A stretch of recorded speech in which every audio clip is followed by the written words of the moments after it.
friends, you are welcome in my EGS Physics channel. मित्रांनो, आपण semiconductor हा जो आपल्या फिजिक्समधला एक महत्त्वाचा टॉपिक आहे त्याच्याविषयी चर्चा करत होतो.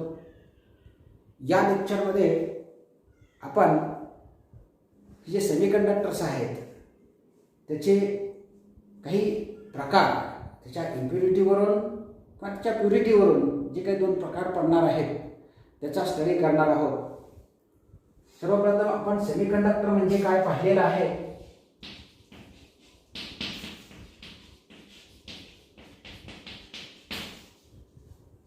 आता निसर्गामध्ये जे आपल्याला एलिमेंटच्या स्वरूपामध्ये सापडणारे सेमीकंडक्टर्स असतात ते प्युअर सेमीकंडक्टर आपण असं म्हणतो. त्याला दुसरं नाव आहे इंट्रिन्सिक सेमीकंडक्टर. इंट्रिन्सिक सेमीकंडक्टर आणि दुसरा प्रकार जो आहे तो एक्सट्रिन्सिक सेमीकंडक्टर. एक्सट्रिन्सिक सेमीकंडक्टर, ठीक आहे. आता हे इंट्रिन्सिक सेमीकंडक्टरलाच आपण काय म्हणतो, प्युअर सेमीकंडक्टर असं म्हणतो. या इंट्रिन्सिक सेमीकंडक्टरला आपण काय म्हणतोय, प्युअर सेमीकंडक्टर. आणि हे एक्सट्रिन्सिक सेमीकंडक्टर जे आहे याच्यामध्ये काही इम्प्युरिटी ऍड केलेले असतात. त्याला इम्प्युअर सेमीकंडक्टर असं सुद्धा म्हणूया. सर्वप्रथम आपण हे इंट्रिन्सिक सेमीकंडक्टर म्हणजे काय याचा अभ्यास करूया आणि त्याच्यानंतर एक्सट्रिन्सिक सेमीकंडक्टर म्हणजे काय ते पाहूया. आता सेमीकंडक्टर मधला पहिला प्रकार जो त्याच्या प्युरिटीवर आपण तयार केलेला आहे तो म्हणजे इंट्रिन्सिक सेमीकंडक्टर्स.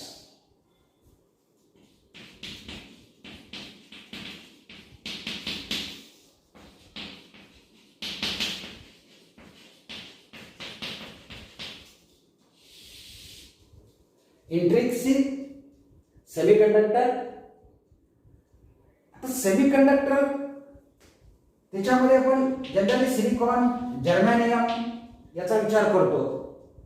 ही जे सेमीकंडक्टर आहेत ते पिरियडिक टेबलच्या चौथ्या ग्रुपमध्ये म्हणजे फोर्थ ग्रुपमध्ये असतात. याच्यामध्ये जे आउटर ऑर्बिट आहे या आउटर ऑर्बिटमध्ये 4 इलेक्ट्रॉन्स असतात. फोर्थ ग्रुपमध्ये जे जे एलिमेंट येतात त्याच्या आउटर ऑर्बिटमध्ये 4 इलेक्ट्रॉन्स असतात आणि त्याची व्हॅलन्सी जी असते ती किती असते, 4 असते. आता हे जे इंट्रिन्सिक सेमीकंडक्टर्स आहे याचा विचार करताना आपण याला काय म्हणतो, प्युअर सेमीकंडक्टर असं म्हणतो. आता साधं उदाहरण घेऊया, सिलिकॉन. सिलिकॉन मध्ये किती इलेक्ट्रॉन असतात, 14 इलेक्ट्रॉन असतात, 14 इलेक्ट्रॉन्स. याचं इलेक्ट्रॉनिक कॉन्फिगरेशन जे आहे ते काय आहे, इलेक्ट्रॉनिक कॉन्फिगरेशन ऑफ सिलिकॉन ते काय असेल, 1s2 2s2 2p6. त्याच्यानंतर 2 राहिले, 4 राहिले, त्याच्यामध्ये 3s2 आणि 3p2. ही जी आहे ती पहिली ऑर्बिट आहे. पहिल्या ऑर्बिटमध्ये 2 इलेक्ट्रॉन असतात. दुसरी जी ऑर्बिट आहे या दुसऱ्या ऑर्बिटमध्ये 8 इलेक्ट्रॉन्स असतात आणि तिसरी ऑर्बिट आहे त्याच्यामध्ये 4 इलेक्ट्रॉन्स असतात. ही जी तिसरी ऑर्बिट आहे ती इनकम्प्लीट आहे, याचं ऑक्टेट पूर्ण झालेलं नाही. मग ज्यावेळेस सिलिकॉन क्रिस्टल तयार होतो तेव्हा काय कशा पद्धतीने तयार होतो, तर हे जे 4 इलेक्ट्रॉन असतात हा इलेक्ट्रॉन काय करतो, इतरांना देतो किंवा इतरांची चार्ज घेतो आणि त्याच्यापासून कोव्हॅलंट बॉन्ड तयार करून सिलिकॉन क्रिस्टल तयार करतो. आता हा सिलिकॉन क्रिस्टल कसा तयार होतो ते आपण बघूया.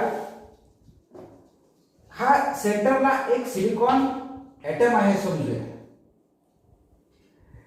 याचं जे इलेक्ट्रॉनिक कॉन्फिगरेशन आहे त्यानुसार याच्याभोवती इलेक्ट्रॉन फिरत असतील. याच्याभोवती जी पहिली ऑर्बिट असते त्याच्यामध्ये त्याला आपण 1s असं म्हणतो. त्याच्यामध्ये s ऑर्बिटल फक्त असते, त्याच्यामध्ये ऑर्बिट जी आहे सबशेल त्याला म्हणतो आपण. ही सबशेल एकच आहे. आता याच्यामध्ये 2 इलेक्ट्रॉन इथं फिरत असतात. त्याच्यानंतर त्याच्या बाहेर एक आणखी सेकंड ऑर्बिट असते. या सेकंड ऑर्बिटमध्ये परत 2 सबशेल असतात, s आणि p. तर याच्यामध्ये एकूण 8 इलेक्ट्रॉन असतात सेकंड ऑर्बिटमध्ये. याचं आणि राहिलेले 4 इलेक्ट्रॉन आहेत ते काय असतात, आउटर ऑर्बिटमध्ये फिरत असतात. म्हणजे पहिल्या ऑर्बिटमध्ये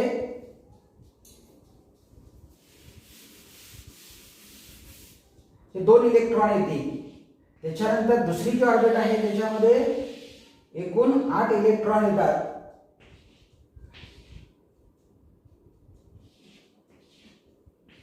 अशा पद्धतीने हे 8 इलेक्ट्रॉन असतील. आणि बाहेरची जी ऑर्बिट आहे, आता याचं ऑक्टेट कंप्लीट, कुठलीही ऑर्बिट काय करत असते, आपलं ऑक्टेट कंप्लीट करायचा प्रयत्न करत असते. या ठिकाणी 4 इलेक्ट्रॉन फक्त असते. मग हा सिलिकॉन ॲटम काय करतो, दुसऱ्या सिलिकॉन ॲटम बरोबर कोव्हॅलंट बॉन्ड तयार करतो. शेजारचे 4 सिलिकॉन ॲटम त्यांच्या बरोबर काय करत असतो, कोव्हॅलंट बॉन्ड तयार करतो. इकडच्या बाजूला एक सिलिकॉन असेल, त्याच्या आउटर ऑर्बिटमध्ये सुद्धा 4 इलेक्ट्रॉन असतील. आणि हा काय करेल, यातला आउटर ऑर्बिट मधला एक इलेक्ट्रॉन जो आहे तो काय करेल, याला कॉम्बिनेशन मध्ये देईल.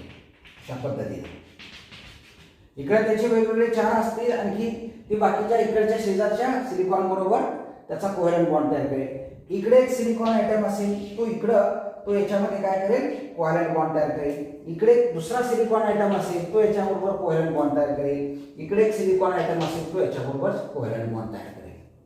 अशा पद्धतीने एक सिलिकॉन ॲटम आपल्या शेजारच्या 4 सिलिकॉन ॲटम बरोबर 4 वेगवेगळे असे कोव्हॅलंट बॉन्ड तयार करतो. आता याचं जर स्ट्रक्चर बघायचं झालं तर तुम्ही केमिस्ट्रीमध्ये अभ्यास केला असेल, ते कशा पद्धतीने असतं, तर इथं हा सिलिकॉन ॲटम या बाजूला एक, या बाजूला एक, या बाजूला एक आणि या बाजूला एक, अशा पद्धतीनं टेट्राहायड्रॉन जो आहे, हा टेट्राहायड्रॉन इथे फॉर्म होतो. आणि हे जे स्ट्रक्चर असतं त्याला काय म्हटलं जातं, टेट्राहायड्रल क्रिस्टल स्ट्रक्चर असं म्हटलं जातं.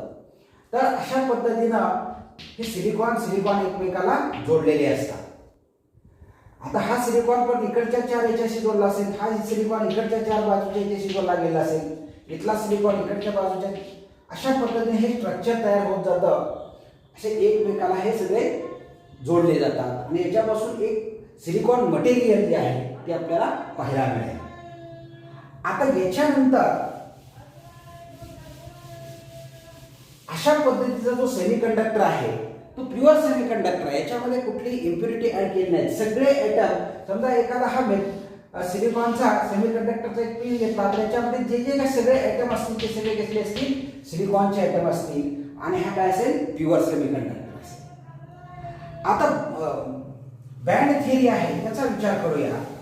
बँड थिअरीमध्ये काय असतं, तर अशा पद्धतीचं प्युअर सेमीकंडक्टर आहे, त्याचे जे व्हॅलन्स इलेक्ट्रॉन असतात, म्हणजे आउटर ऑर्बिट मधले जे 4 इलेक्ट्रॉन आहेत, ते 4ही इलेक्ट्रॉन या व्हॅलन्स बँड मध्ये असतील. ठीक आहे. याच्यानंतर याचा कंडक्शन बँड जो आहे तो थोडासा वरती असतो. या कंडक्शन बँड मध्ये आणि या व्हॅलन्स बँड मध्ये काही प्रमाणामध्ये गॅप असतो, त्याला आपण काय म्हणतो, band gap, energy band gap. Easy म्हणजे काय, एनर्जी गॅप. हा कंडक्शन बँड हा पूर्णपणे एम्प्टी असतो, रिकामा असतो, त्याच्यामध्ये एकही इलेक्ट्रॉन असत नाही. पण हे कधी खूप कमी टेम्परेचरला, ॲब्सोल्यूट 0 टेम्परेचरचा जर विचार केला, लो टेम्परेचरचा विचार केला, तर हे सगळे इलेक्ट्रॉन हे कुठं असतात, या व्हॅलन्स बँडमध्ये असतात. कंडक्शन बँड हा पूर्णपणे रिकामा असतो. जर आपण अशा पद्धतीच्या सेमीकंडक्टरला इलेक्ट्रिक फील्ड अप्लाय केलं तर त्या सेमीकंडक्टरमधून कुठलीही इलेक्ट्रिसिटी फ्लो होत नाही, कारण या कंडक्शन बँडमध्ये एकही इलेक्ट्रॉन नाही. कंडक्शन होतं म्हणजे काय, तर एका ॲटममधून दुसऱ्या ॲटममध्ये इलेक्ट्रॉन ट्रान्सफर होत असतात. ते ट्रान्सफर होताना त्याची जी एनर्जी लेवल असते त्याला आपण कंडक्शन बँड असं म्हणतो. म्हणजेच असे इलेक्ट्रॉन असतात की जे इझिली एका ॲटममधून दुसऱ्या ॲटममध्ये जाऊ शकतात. त्या इलेक्ट्रॉनची एनर्जी लेवल म्हणजेच हा काय झाला, कंडक्शन बँड. पण या कंडक्शन बँडमध्ये इलेक्ट्रॉनच अवेलेबल नाही, तर इलेक्ट्रिक फील्ड अप्लाय केलं तरी सुद्धा हे एका ॲटममधून इकडच्या दुसऱ्या ॲटममध्ये जाऊ शकणार नाही. म्हणून हा जो इंट्रिन्सिक सेमीकंडक्टर आहे तो लो टेम्परेचरला काय असेल, लो टेम्परेचरला इन्सुलेटर म्हणून काम करेल. काय करेल, इन्सुलेटर म्हणून काम करेल. पण जर का आपण काय केलं, अशा पद्धतीच्या सेमीकंडक्टरला काहीतरी एनर्जी सप्लाय केली, for example heat energy supply केली, तर ही हीट एनर्जी या ॲटम कडून आणि पर्यायाने इलेक्ट्रॉन कडून ऍब्सॉर्ब केली जाते, घेतली जाते आणि ह्या इलेक्ट्रॉनची एनर्जी वाढते. एनर्जी इन्क्रीज झाल्यामुळं काय होतात, हे इलेक्ट्रॉन या व्हॅलन्स बँड मधून हे वरच्या ऑर्बिटमध्ये जायला लागतात. जर या इलेक्ट्रॉनला मिळालेली एनर्जी ह्या बँड गॅप एनर्जी पेक्षा जास्त असेल तर हे इलेक्ट्रॉन काय होतात, या व्हॅलन्स बँड मधून या कंडक्शन बँड मध्ये जातात. जर कमी एनर्जी असेल तर ते मध्येच कुठेतरी असतील, पण हा बँड गॅप पेक्षा जास्त, हा जो एनर्जी गॅप आहे त्याच्यापेक्षा जास्त एनर्जी जर या इलेक्ट्रॉनला मिळाली तर हे इलेक्ट्रॉन काय करतात, व्हॅलन्स बँड मधून या कंडक्शन बँड मध्ये येतात. आता ज्या वेळेस हे इलेक्ट्रॉन व्हॅलन्स बँड मधून या कंडक्शन बँड मध्ये जात असतात तेव्हा या ठिकाणी काय होतं, एक रिकामी जागा तयार होते. बरोबर आहे. या कंडक्शन बँड मध्ये गेलेला इलेक्ट्रॉन हा काय असतो, एका ॲटम मधून दुसऱ्या ॲटम मध्ये जाण्यासाठी फ्री असतो. म्हणून याला काय म्हटलं जातं, फ्री इलेक्ट्रॉन असं म्हटलं जातं. याला काय म्हणायचं आहे, फ्री इलेक्ट्रॉन. आणि या ठिकाणी हा इलेक्ट्रॉन वरती गेल्यामुळं जी रिकामी जागा तयार झाली आहे त्याला काय म्हणतात, होल असं म्हणतात. काय म्हणतात, होल. हा जो इलेक्ट्रॉन आहे याच्यावरती निगेटिव्ह चार्ज असेल, पण या ठिकाणी जी रिकामी जागा आहे त्याच्यावरती कुठला चार्ज असेल का, नाही. हे काय आहे, deficiency of electron, lack of electron, vacancy of electron. इलेक्ट्रॉनसाठीची रिकामी जागा आहे, इथं इलेक्ट्रॉन येऊ शकतो, पण इथं काय आहे, हा इलेक्ट्रॉन इथला वरच्या बँड मध्ये गेलाय, म्हणून या व्हॅलन्स बँड मध्ये काय झालंय, एक रिकामी जागा तयार झाली आहे, त्याला आपण काय म्हणतो, होल असं म्हणतो. आता अशा पद्धतीनं जास्त टेम्परेचर असलेला, जास्त हीट त्याला दिलेला असताना हा जो इंट्रिन्सिक सेमीकंडक्टरचा पीस आहे त्याला जर आपण काय केलं, इलेक्ट्रिक फील्ड अप्लाय केलं तर हा कंडक्शन बँड मध्ये असणारा इलेक्ट्रॉन जो आहे तो काय होतो, पॉझिटिव्ह टर्मिनलकडे अट्रॅक्ट होतो. आता आपण एका वेगळ्या फिगरच्या सहाय्याने बघूया. इथं समजा अशा पद्धतीनं हा इंट्रिन्सिक सेमीकंडक्टरचा काय आहे, पीस आहे. याच्यावरती काही इलेक्ट्रॉन काय झाले, त्याला फ्री झालेले आहेत. कशामुळे झालेले आहेत, तर या इलेक्ट्रॉनला एनर्जी मिळाल्यामुळे या व्हॅलन्स बँड मधून हे इलेक्ट्रॉन कुठे गेले, कंडक्शन बँड मध्ये गेलेले आहेत. आणि हे जे काही प्रमाणामध्ये, हे अगदी थोड्या प्रमाणामध्ये गेलेले असतात, हे काही प्रमाणामध्ये जे कंडक्शन बँड मध्ये आलेले इलेक्ट्रॉन आहेत याला जर आपण काय केलं, इलेक्ट्रिक फील्ड अप्लाय केलं, म्हणजे बॅटरीचं एक पॉझिटिव्ह टर्मिनल एका बाजूला आणि निगेटिव्ह टर्मिनल दुसऱ्या बाजूला अप्लाय केलं, त्याला काय म्हणतात, आपण याला इलेक्ट्रिक फील्ड अप्लाय केलं असं म्हणूया.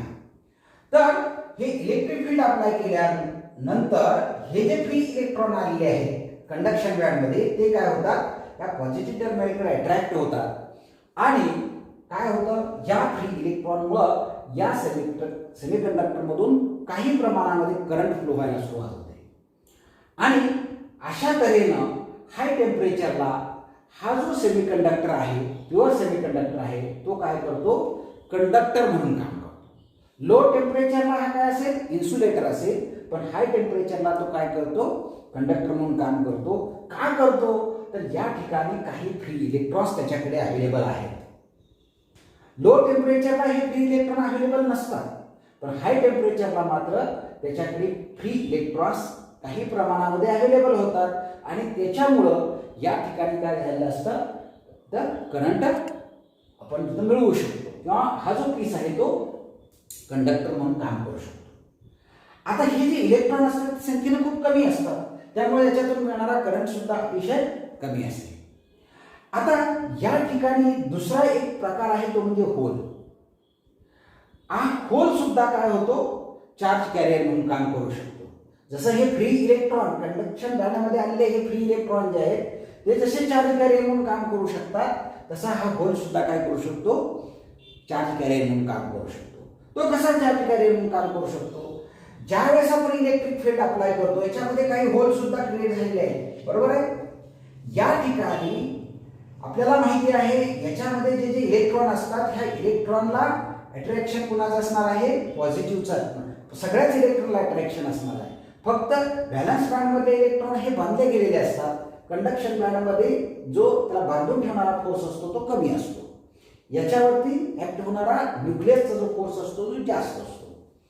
आणि म्हणून हे कंडक्शन बँडमधले इलेक्ट्रॉन सहजासहजी जाऊ शकतात, कारण त्याच्यावरती ओढून धरणारा जो फोर्स आहे, बांधून ठेवणारा जो फोर्स आहे तो कमी आहे. याच्यावरचा फोर्स हा जास्त आहे. मग हा या ठिकाणी जे होल तयार झालेला आहे याच्या शेजारी असणारे जे इलेक्ट्रॉन असतात, समजा आपण समजा इकडे एक इलेक्ट्रॉन, हा इलेक्ट्रॉन काय करतो, या ठिकाणी जंप देतो, कारण त्याला इकडच्या बाजूला पॉझिटिव्हचं अट्रॅक्शन आहे. इथे समजा हा इलेक्ट्रॉन आहे, तो इलेक्ट्रॉन काय होणार आहे, या होलमध्ये येणार आहे, त्याची जागा घेणार आहे. मग इथं काय होईल, इथं होल क्रिएट होईल. नंतर या ठिकाणी दुसरीकडे असणारे जे इलेक्ट्रॉन आहेत ते इलेक्ट्रॉन काय होतील, या होलमध्ये जंप घेतील. पुन्हा याच्या ठिकाणी इथं होल क्रिएट होईल, पुन्हा इकडचे इलेक्ट्रॉन इथे येतील. अशा पद्धतीनं इलेक्ट्रॉन या होलमध्ये एकानंतर जागा बदलत जाते किंवा ह्या होलची जागा बदलत जाईल. ऍक्च्युअल होल फ्लो होत नाही, तिथं काय होतात, इलेक्ट्रॉनचा फ्लो होतो, फक्त होलची जागा बदलते. अगोदर या ठिकाणी होल होतं, नंतर या ठिकाणी क्रिएट झालं, नंतर या ठिकाणी. पण आपल्याला असं भास होतो की होलच काय होतंय, या पॉझिटिव्ह टर्मिनलकडून निगेटिव्ह टर्मिनलकडे मूव्ह होत आहे. आणि याच्यामुळे जो काही करंट प्रोड्यूस होतो तो सुद्धा याच्यामध्ये ऍड होत असतो.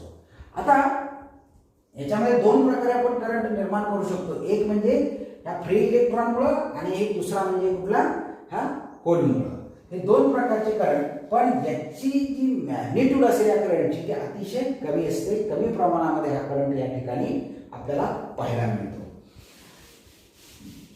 आता जेवढे इलेक्ट्रॉन या कंडक्शन बँडमध्ये गेले आहेत तेवढे इलेक्ट्रॉन आपल्याला काय होतात, करंट फ्लो करण्यासाठी अवेलेबल होतात. त्याची जी डेन्सिटी आहे त्याला आपण एन म्हणूया, number of free electrons per unit volume, किंवा त्याला इलेक्ट्रॉन डेन्सिटी सुद्धा म्हणूया, फ्री इलेक्ट्रॉन डेन्सिटी. जेवढे फ्री इलेक्ट्रॉन असतील तेवढेच या ठिकाणी काय झाले असतील, होल क्रिएट झाले असतील. म्हणजे जिथे काय असेल, Ne is equal to NH, H for hole. म्हणजे जेवढी फ्री इलेक्ट्रॉनची डेन्सिटी असेल तेवढीच होलची डेन्सिटी असेल. कुणामध्ये, या इंट्रिन्सिक सेमीकंडक्टरमध्ये, या प्युअर सेमीकंडक्टरमध्ये. आणि ह्या दोन्हीमुळे आपल्याला काय मिळतं, इथं करंट पाहायला मिळतो. हा करंट अतिशय कमी असतो. मग मोठ्या प्रमाणात जर करंट मिळवायचा म्हटलं तर काय करावं लागेल, तर काय करावं लागतं, त्याच्यामध्ये इम्प्युरिटी ऍड करावं लागते. आणि त्याच्यानंतर आपण हा दुसरा प्रकार पाहणार आहोत. आता आपण या ठिकाणी हा जो प्रकार पाहिला तो कुठला आहे, इंट्रिन्सिक सेमीकंडक्टर किंवा प्युअर सेमीकंडक्टर.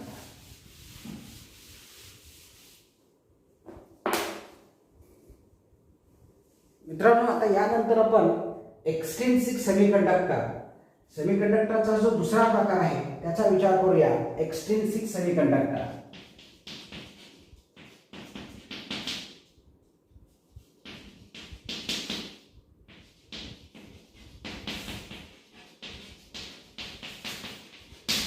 एक्सट्रिन्सिक सेमीकंडक्टर, आता याला इम्प्युअर सेमीकंडक्टर असं सुद्धा म्हटलं जातं.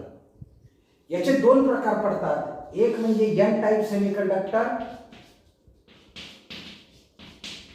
आणि दुसरा प्रकार म्हणजे पी टाइप सेमीकंडक्टर. एक्सट्रिन्सिक सेमीकंडक्टरचे दोन प्रकार आहेत. एक म्हणजे एन टाइप आणि दुसरा म्हणजे पी टाइप. आता हे एन टाइप सेमीकंडक्टर आणि पी टाइप सेमीकंडक्टर म्हणजे काय ते समजून घेऊया. सर्वप्रथम एन टाइप सेमीकंडक्टर. आता त्याच्या अगोदर एक्सट्रिन्सिक सेमीकंडक्टर म्हणजे काय याच्याविषयी थोडीशी माहिती घेऊया. एक्सट्रिन्सिक सेमीकंडक्टर म्हणजे काय, तर प्युअर सेमीकंडक्टर मध्ये म्हणजेच इंट्रिन्सिक सेमीकंडक्टर मध्ये काही प्रमाणामध्ये इम्प्युरिटीज. आता इम्प्युरिटीज म्हणजे काय, तर दुसऱ्या ग्रुप मधले एलिमेंट याच्यामध्ये काय केले जातात, ऍड केले जातात. आता आपल्याला माहिती आहे प्युअर सेमीकंडक्टर जे आहे उदाहरणार्थ सिलिकॉन हा कुठल्या ग्रुप मध्ये आहे, फोर्थ ग्रुप मध्ये आहे. या फोर्थ ग्रुप मधल्या इंट्रिन्सिक सेमीकंडक्टर मध्ये जर आपण थर्ड ग्रुप मधला किंवा फिफ्थ ग्रुप मधला ऍटम काही प्रमाणामध्ये ऍड केला.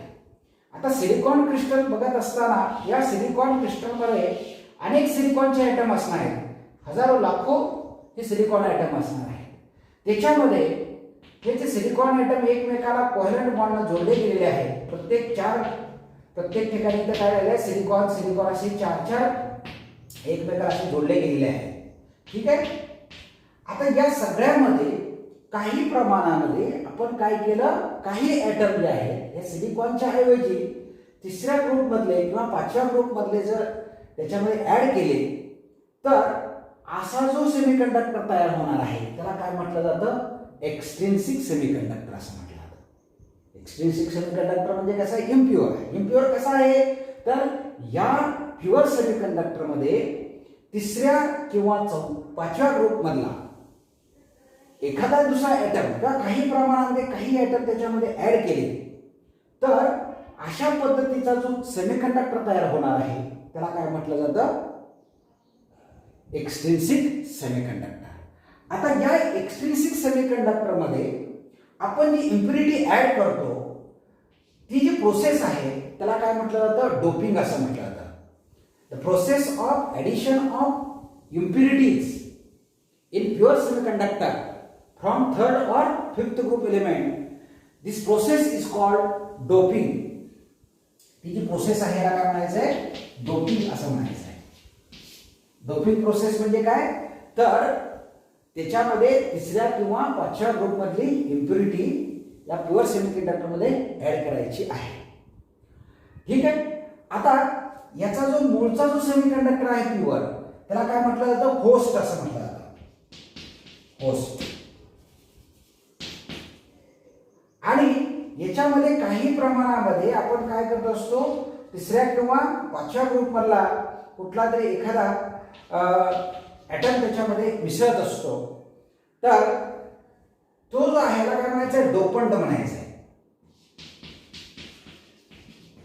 काय म्हणायचं आहे, डोपंट. जे डोपंट हा कुठं होस्ट मध्ये ऍड केला जातो. या होस्टचं जे क्रिस्टल स्ट्रक्चर आहे ते डिस्टर्ब न होऊ देता मूळचं क्रिस्टल स्ट्रक्चर जसं आहे तसंच ठेवलं जातं.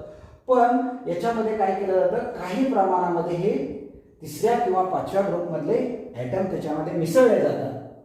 म्हणजे त्याला आपण काय म्हणतो, इम्प्युरिटी एडिशन म्हणतो. त्या प्रोसेसला डोपिंग म्हणायचं आहे. जो मूळचा सेमीकंडक्टर आहे तो सिलिकॉन किंवा जर्मेनियम असू शकतो, त्याला होस्ट म्हणायचं आहे. की तो काय असतो, इंट्रिन्सिक सेमीकंडक्टर असतो किंवा प्युअर सेमीकंडक्टर असतो. त्याच्यामध्ये या पाचव्या किंवा तिसऱ्या ग्रुप मधली जी इम्प्युरिटी ऍड केली जाते तर ॲल्युमिनियम असू शकतो, बोरॉन असू शकतो, फॉस्फरस असू शकतो, अँटीमनी असू शकतो, कुठलाही असू शकतो. पाचव्या किंवा तिसऱ्या ग्रुप मधला तो जो ॲटम आहे त्याला काय म्हटलं जातं, डोपंट असं म्हटलं जातं. ठीक आहे. आता ही जी प्रोसेस आहे डोपिंग केल्यानंतर हा जो सेमीकंडक्टर आहे तो कशा पद्धतीनं कंडक्शन घडवून आणतो त्याचा आपण विचार करणार आहोत. आणि त्याचे जे दोन प्रकार आपण बघितलेले आहेत, एन टाईप आणि पी टाईप सेमीकंडक्टर. हे एन टाईप आणि पी टाईप सेमीकंडक्टर कशावर पडतात तर त्याच्यामध्ये कोणत्या प्रकारची इम्प्युरिटी ऍड केलेली आहे, तिसऱ्या ग्रुप मधली केलेली आहे का पाचव्या ग्रुप मधली, त्याच्यावर त्याचे दोन प्रकार पडतात. ते म्हणजे एन टाईप आणि पी टाईप. तर आपण काय करूया, सर्वप्रथम एन टाईप सेमीकंडक्टर त्याचा विचार करूया. एन टाईप सेमीकंडक्टर याच्यामध्ये पहिला प्रकार जो आहे तो कुठला आहे, एन टाईप. हा कोणाचा प्रकार आहे, एक्सट्रिन्सिक सेमीकंडक्टरचा. आता हा एन टाईप सेमीकंडक्टर जो आहे तो कसा निर्माण केला जातो ते सर्वप्रथम आपण बघूया. when pentavalent impurity, pentavalent that means fifth group impurity, पाचव्या ग्रुप मधली जर इम्प्युरिटी काय केली, it is added into pure semiconductor. Pure semiconductor मध्ये काय केलं आहे, या पाचव्या ग्रुप मधली इम्प्युरिटी म्हणजे याच्यातले काही ॲटम त्याच्यामध्ये आपण काय केले, ऍड केले, त्याचं डोपिंग केलं. Then form semiconductor it is known as an type semiconductor. त्याला काय म्हणायचं आहे, एन टाईप सेमीकंडक्टर असं म्हणायचं आहे. आता आपण थोडासा स्ट्रक्चरच्या ॲटमच्या सहाय्याने त्याचा अभ्यास करूया. सिलिकॉन उदाहरण घेऊया. हा होस्ट जो आहे तो सिलिकॉन कन्सिडर करूया.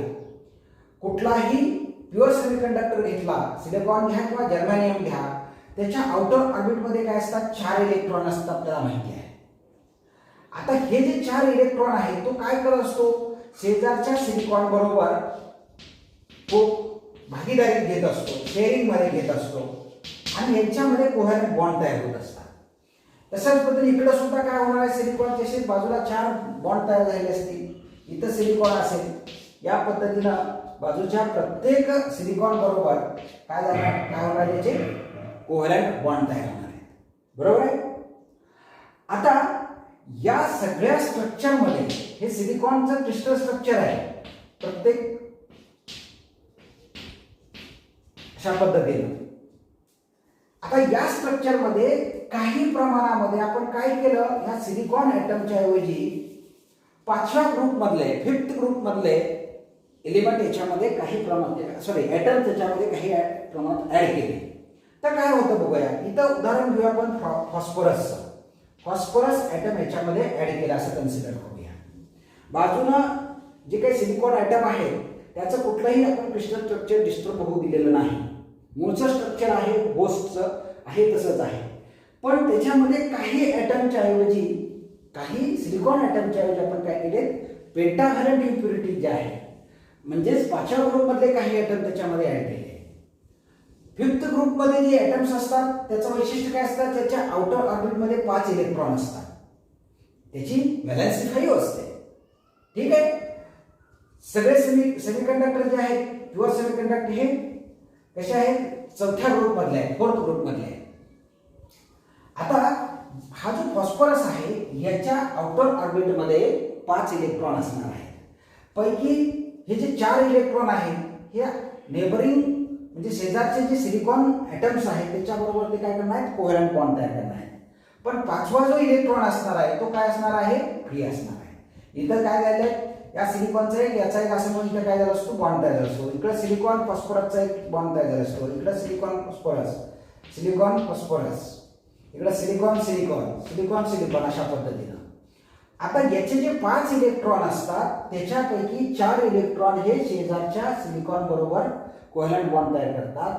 पण आउटर ऑर्बिट मधला एक इलेक्ट्रॉन जो असतो तो काय राहतो, फ्री राहतो, रिकामा राहतो. त्याचं कोणतंही बॉन्डिंग या शेजारच्या ॲटम बरोबर झालेलं नसतं. आणि मग हा जो इलेक्ट्रॉन असतो तो काय करतो, व्हॅलन्स बँड मध्ये ऍक्च्युअल असतो. हा व्हॅलन्स बँड मधला इलेक्ट्रॉन याला जर थोडीशी जरी एनर्जी मिळाली तरी तो काय होतो, कंडक्शन बँड मध्ये येतो. कारण याला रोखून धरणारा कुठलाही फोर्स नाहीये. हे जे बॉन्ड झालेले इलेक्ट्रॉन असतात ते काय केलं, एकमेकाला जोडले गेलेले असतात, बॉन्डिंग झालेलं असतं, ते सहजासहजी फ्री होत नाही. त्यासाठी हा बॉन्ड ब्रेक करावा लागतो आणि त्याला एनर्जी खूप लागते. पण हा जो फ्री इलेक्ट्रॉन आहे त्याला अगदी थोडीशी जरी एनर्जी मिळाली तरी तो काय करतो, व्हॅलन्स बँड मधून कंडक्शन बँड मध्ये येतो. आणि या ठिकाणी हा जो इलेक्ट्रॉन आहे तो इलेक्ट्रॉन हा चार्ज कॅरियर म्हणून आपल्याला उपयोगी पडतो. जर अशा पद्धतीचा जो सेमीकंडक्टर तयार झालेला आहे म्हणजे हा इम्प्युरिटी ऍड केल्यानंतर तो जो सेमीकंडक्टर आहे त्याला आपण काय म्हणतो, एन टाईप. ह्याला एन टाईप का म्हणायचं, तर हा जो इलेक्ट्रॉन आहे तो कसा आहे, निगेटिव्हली चार्ज आहे. काय आहे, निगेटिव्हली चार्ज इलेक्ट्रॉन आहे. आणि हा निगेटिव्हली चार्ज इलेक्ट्रॉन हा इथं काय करतो, चार्ज कॅरियर म्हणून काम करत असतो. आणि म्हणून अशा पद्धतीचा जो सेमीकंडक्टर आहे त्याला काय म्हणायचं आहे, एन टाईप सेमीकंडक्टर. आता या ठिकाणी हा फॉस्फरस जो आहे किंवा ही जी इम्प्युरिटी आपण ऍड केली आहे त्याला आपण डोपंट म्हणतो. हा डोपंट काय करतो, इलेक्ट्रॉन डोनेट करतो, बाहेर देतो कंडक्शनसाठी. म्हणून याला काय म्हटलं, डोनर इम्प्युरिटी असं म्हटलं जातं. याला काय म्हटलं जातं, डोनर इम्प्युरिटी. याच्याकडे निगेटिव्हली चार्ज इलेक्ट्रॉन आहे म्हणून हा जो सेमीकंडक्टर आहे याला काय म्हणायचं आहे, एन टाईप सेमीकंडक्टर. आता याचा पूर्ण मोठा पीस किंवा एक मटेरियल म्हणून ज्यावेळेस विचार करतो त्यावेळेस आपण हे जे डोपिंग कॉन्सन्ट्रेशन जे आहे म्हणजे फॉस्फरसची जी संख्या आहे, इम्प्युरिटीची संख्या आहे ती बदलू शकतो. जेवढ्या मोठ्या प्रमाणामध्ये इम्प्युरिटी ऍड करू तेवढे आपला फ्री इलेक्ट्रॉन्स जास्त संख्येने अवेलेबल होतील. जेवढी इम्प्युरिटी कमी तेवढे फ्री इलेक्ट्रॉन सुद्धा कमी. म्हणजेच नंबर ऑफ इलेक्ट्रॉन्स किंवा इलेक्ट्रॉन डेन्सिटी कशावर डिपेंड असणार आहे? डोपिंग वरती डिपेंड आहे, त्याच्या इम्प्युरिटीवरती डिपेंड आहे, किती इम्प्युरिटी ऍड केली त्याच्यावरती डिपेंड असणार आहे. ठीक आहे. आता या ठिकाणी जर अशा पद्धतीचा हा एन टाइप सेमीकंडक्टरचा जर पीस आपण इथे घेतला, याच्यामध्ये जेवढी इम्प्युरिटी ऍड करू तेवढे फ्री इलेक्ट्रॉन्स याच्यामध्ये काय होणार आहेत? अवेलेबल होणार आहेत. आणि याला जर आपण इलेक्ट्रिक फील्ड अप्लाय केलं पॉझिटिव्ह निगेटिव्ह, तर हे फ्री इलेक्ट्रॉन निगेटिव्ह टर्मिनलकडे अट्रॅक्ट होतात आणि आपल्याला या पीसमधून मोठ्या प्रमाणावरती करंट फ्लो होताना दिसतो. जसं इंट्रिन्सिक सेमीकंडक्टरमध्ये मर्यादित इलेक्ट्रॉन असायचे, तसे या ठिकाणी मोठ्या संख्येने आपल्याला इलेक्ट्रॉन निर्माण करू शकतो. आणि हे कशावर डिपेंड असेल? आपण त्याच्यामध्ये किती प्रमाणामध्ये इम्प्युरिटी ऍड करतो त्याच्यावरती डिपेंड असेल. जास्त इम्प्युरिटी ऍड केली, जास्त संख्येने इलेक्ट्रॉन असतील आणि पर्यायाने जास्त करंट सुद्धा आपल्याला मिळवत आहे. आता या ठिकाणी हे जे इलेक्ट्रॉन आहे, फ्री इलेक्ट्रॉन आहे, याला मेजॉरिटी चार्ज कॅरियर असं म्हटलं जातं. मेजॉरिटी असं काय म्हटलं जातं? तर हा मूळचा हा एक सिलिकॉन हा इंट्रिन्सिक सेमीकंडक्टर आहे. तो जर रूम टेम्परेचरला किंवा जास्त टेम्परेचरला त्याचा जर विचार केला तर सुरुवातीला इंट्रिन्सिक सेमीकंडक्टरमध्ये जी कंडिशन घडते, म्हणजेच व्हॅलन्स बँडमधले काही इलेक्ट्रॉन जे आहेत सिलिकॉनचे ते काय होतात? वरती या कंडक्शन बँडमध्ये येतात आणि हे इलेक्ट्रॉन पुन्हा आपल्याला काय होतात? कंडक्शनसाठी फ्री मिळतात, त्याच्यामुळे इलेक्ट्रिसिटी फ्लो होऊ शकते.